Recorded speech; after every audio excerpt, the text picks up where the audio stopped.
क्या भारत अब सचमुच सुपर पावर बनने की राह पर है? ये सवाल दशकों से पूछा जा रहा है, लेकिन अब इसका जवाब हाँ में हो सकता है, क्योंकि भारत के अपने ही समुद्री आंगन में हजारों मीटर नीचे एक ऐसा खजाना मिला है जो न सिर्फ भारत की अर्थव्यवस्था को नई ऊंचाइयों पर ले जाएगा, बल्कि 21वीं सदी के भू राजनीतिक समीकरणों को भी हमेशा के लिए बदल सकता है। आखिर ये खजाना है क्या? ये कहाँ और कैसे मिला? और क्यों इसे खोज ने दुनिया भर की राजधानियों में हलचल मचा दी है? आइए करते हैं इसका परत दर परत विश्लेषण।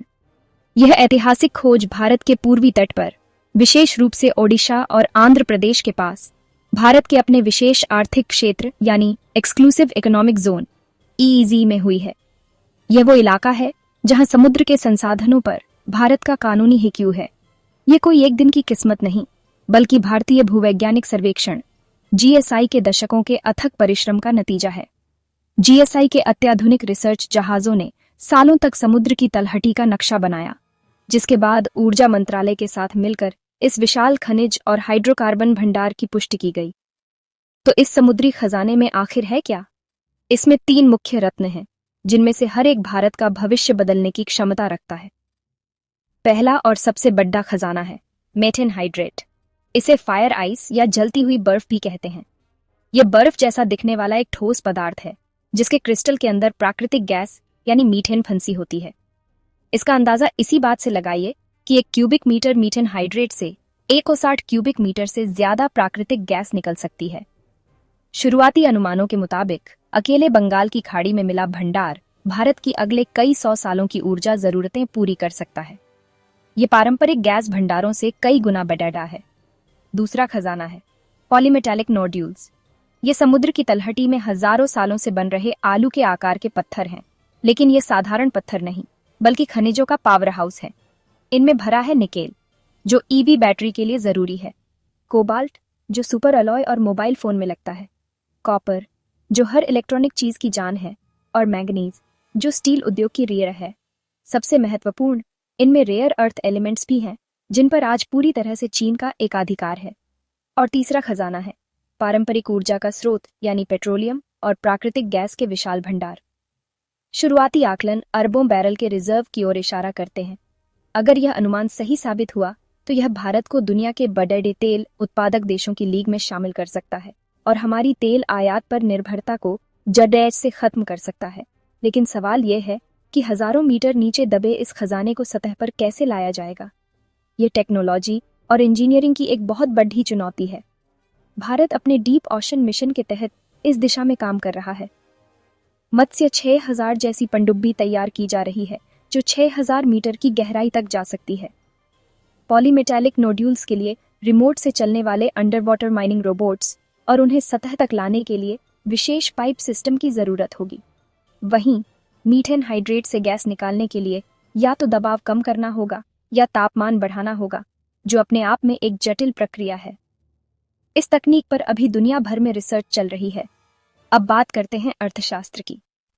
इस खोज का आर्थिक प्रभाव कितना बड़ा हो सकता है?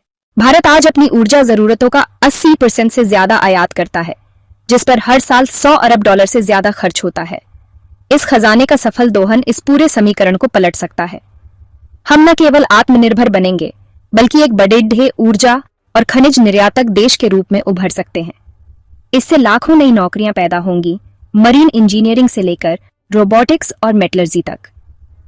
ये मेक इन इंडिया अभियान को वो कच्चा माल देगा जिसका हम आज तक सिर्फ सपना देखते थे। हालांकि इसमें शुरुआती निवेश खरबों रुपये का होगा, जो एक बड़ी चुनौती है। लेकिन इस आर्थिक क्रांति की एक पर्यावरणीय कीमत भी हो सकती है। गहरे समुद्र का इकोसिस्टम बेहद नाजुक होता है। वहां ऐसे कई जीव हो सकते हैं जिनके बारे में विज्ञान आज तक जानता भी नहीं है। डीप सी माइनिंग से उठने वाले धूल के गुब्बार, मशीनों का शोर और मीथेन हाइड्रेट से गैस का रिसाव समुद्री जीवन को गंभीर नुकसान पहुंचा सकता है। इसलिए भारत को अंतर्राष्ट्रीय नियमों जैसे कि इंटरनेशनल सीबेड अथॉरिटी ISA के दिशा निर्देशों का पालन करते हुए बेहद सावधानी से आगे बढ़ना होगा। विकास और पर्यावरण के बीच संतुलन साधना सबसे बड़ी परीक्षा होगी। और अब सबसे बड़ा सवाल, विरोधी देशों की हालत क्यों खराब होगी? चीन और पाकिस्तान पहले से ही हिंद महासागर में भारत के बढ़ते दबदबे से चिंतित हैं। चीन अपनी ऊर्जा आपूर्ति के लिए हिंद महासागर के समुद्री मार्गों पर बहुत अधिक निर्भर है, अगर भारत इन संसाधनों पर नियंत्रण कर लेता है तो यह न केवल ऊर्जा के क्षेत्र में आत्मनिर्भर होगा, बल्कि उसके पास अपनी रक्षा तकनीक जैसे मिसाइल और सैटेलाइट सिस्टम के लिए जरूरी कच्चे माल का भंडार भी होगा। यह रेयर अर्थ एलिमेंट्स पर चीन के एकाधिकार को सीधी चुनौती देगा, जिससे वैश्विक सप्लाई चेन में चीन का दबदबा कम हो जाएगा। यह सिर्फ आर्थिक आत्मनिर्भरता नहीं, बल्कि हिंद महासागर में भारत की सामरिक संप्रभुता की घोषणा है। इससे भारत की स्थिति एशिया ही नहीं, पूरे विश्व में एक ऐसी महाशक्ति के रूप में मजबूत होगी जिसे नजरअंदाज नहीं किया जा सकता। तो यह सब कब तक हकीकत बन सकता है? यह समझना जरूरी है कि यह एक मैराथन है, स्प्रिंट नहीं। विशेषज्ञों का मानना है कि टेक्नोलॉजी को परिपक्व करने, पर्यावरणीय अध्ययन पूरा करने और व्यावसायिक स्तर पर खनन शुरू करने में 1 से 2 दशक लग सकते हैं। इसके सामने कई चुनौतियां हैं। खरबों का निवेश जुटाना, अत्याधुनिक तकनीक विकसित करना या हासिल करना, एक मजबूत नियामक ढांचा बनाना और अंतर्राष्ट्रीय दबाव को संभालना। इन सभी बाधाओं को पार करने के लिए एक मजबूत राजनीतिक इच्छा शक्ति और राष्ट्रीय सहमति की जरूरत होगी।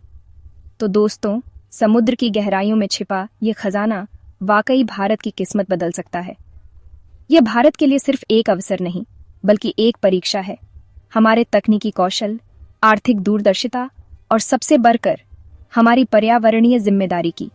असली सवाल यह है, क्या भारत इस 21वीं सदी के सबसे बीडीढ़े अवसर को हकीकत में बदलने का साहस और दूरदर्शिता दिखा पाएगा, या फिर यह विशाल क्षमता केवल कागजों और रिपोर्टों में ही सिमट कर रह जाएगी? इसका जवाब भविष्य के गर्भ में है। इसी सवाल के साथ मैं नुजल चौहान आपसे विदा लेता हूं। देखते रहिए विश्लेषण।